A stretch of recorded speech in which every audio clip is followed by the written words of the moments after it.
and welcome to the Rolling With series. I'm Will, and with me is the person who apologizes whenever she turns into a bat, Sarah. And today we're looking at Dominion Nocturne.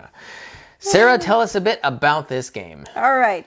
So Nocturne is a big expansion that introduced night cards and added the night phase, as well as adding heirlooms, fate, boon, doom, hex, and state cards.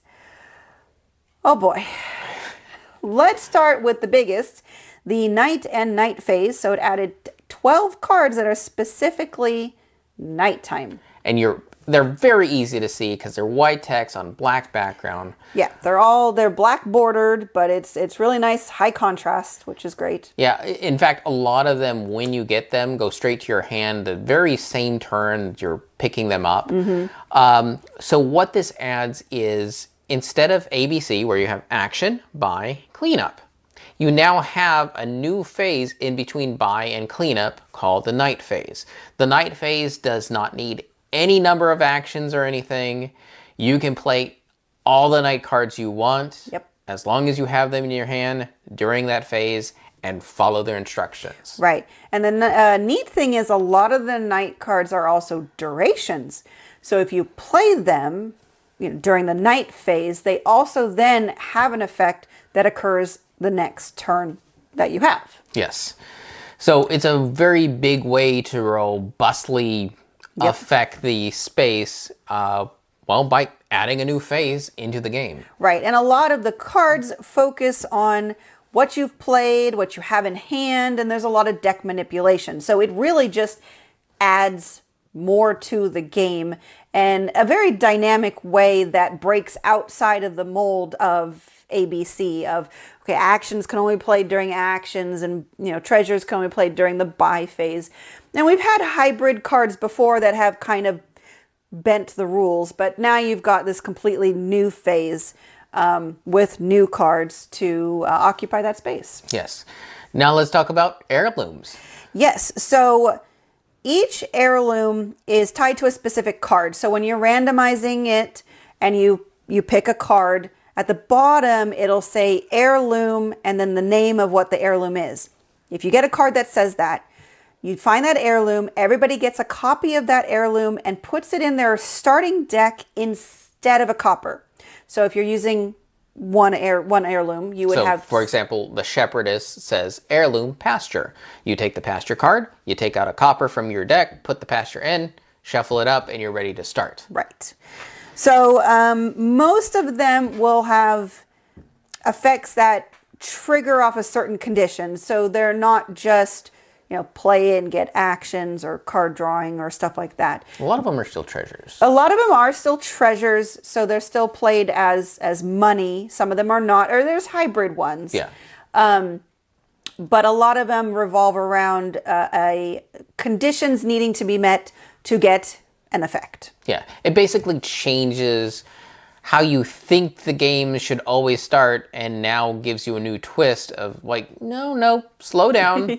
Maybe it starts this way now. Right. It's nice to have that little extra twist on how the game starts, because the first two rounds of the game in a lot of expansions can be very samey. You're going to usually have 3 money or 4 money or 2 or 5. Yes. But there's ones that, do change that, and this is one of those that changes that.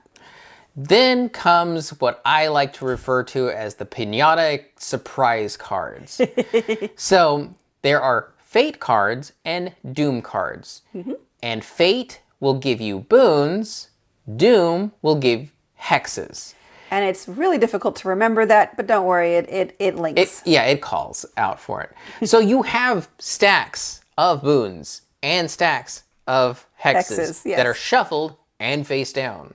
So when one of those pops up, the top card's flipped up, and you do whatever it says on it, because it's a surprise you don't know. Yep. And they do all sorts of things, giving you card draws and actions or money or effects or cards. Well, that's mostly the boons. Yeah. So hexes will predominantly give you curses or states. And state is a new type of card introduced in this game.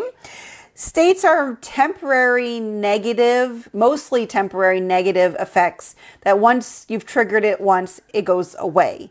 There are some negative victory point states that are permanent until the end of the game, but otherwise most of them are temporary reductions in something. And there's a state that travels around from player to player, kind of like a disease. Okay. I think it is some sort of contagion. Probably it is. Yeah. I think it is contagion or something. But wait, there's more.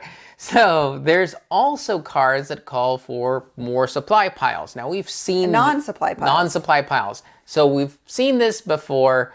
There's just more of this because apparently there wasn't enough decks out on the table. Yeah. So let's move on to... Well, before we get to who this is for, we do want to put out a kind of a warning, but this kind of does, I guess, go with who this is for.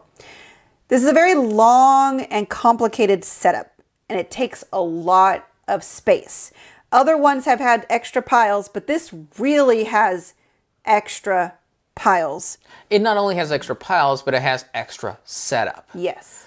Because you're setting up people's starting decks, you're setting up just making sure that all the states that you'll need are out, all the hexes, boons, extra cards are out that aren't necessarily bought. It's a table hog. Yep. So then on that note... This is a game for those who like setting up Dominion.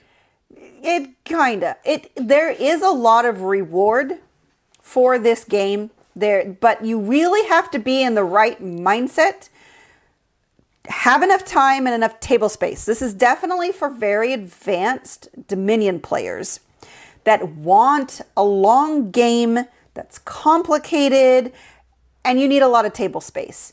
We have a pretty good table here, but even when we set this out, I'm like, okay, where am I going to put my drink? And if we're playing this with our friends over iGame Night, where am I putting my iPad so we can still FaceTime?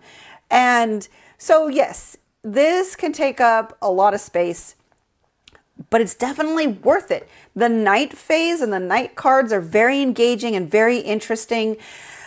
I'm a little middling on the Fate and Doom because it is a lot of random chaos. Yes. I'm not always keen on that, but then again, you could try to craft your experience so you don't use the Fate and Doom cards. We generally do random, so we usually end up getting 1 or 2 of them. I love the heirlooms. Those are a lot of fun to have that mix-up of your starting cards. But otherwise, this is definitely on the deep end of Dominion. Yeah, in my experience, Nocturne is also the one you bring out when you want the absolutely longest gameplay of Dominion because of how much setup there is, how much chaos there is, how much extra this and that goes on. It's the one that just takes the most time to get through. Right. So definitely keep that in mind, that this is the grand feast of Dominion, and it is for those very advanced players. Definitely. So that will do it for us with the Rolling With series. Remember to check out the other video where I performed the flavor text of Dominion Nocturne and say sorry, I'm a bat in there. If you have any questions, comments, or concern, like why am I commenting about being a bat, you can ask us on the various social media platforms at Rolling With 2, that's TWO. We're on Twitter, Facebook, and Instagram, and on YouTube. Please like and subscribe. Yeah, and I would help you put this away, but I'm a bat. And we've been Rolling with Dominion.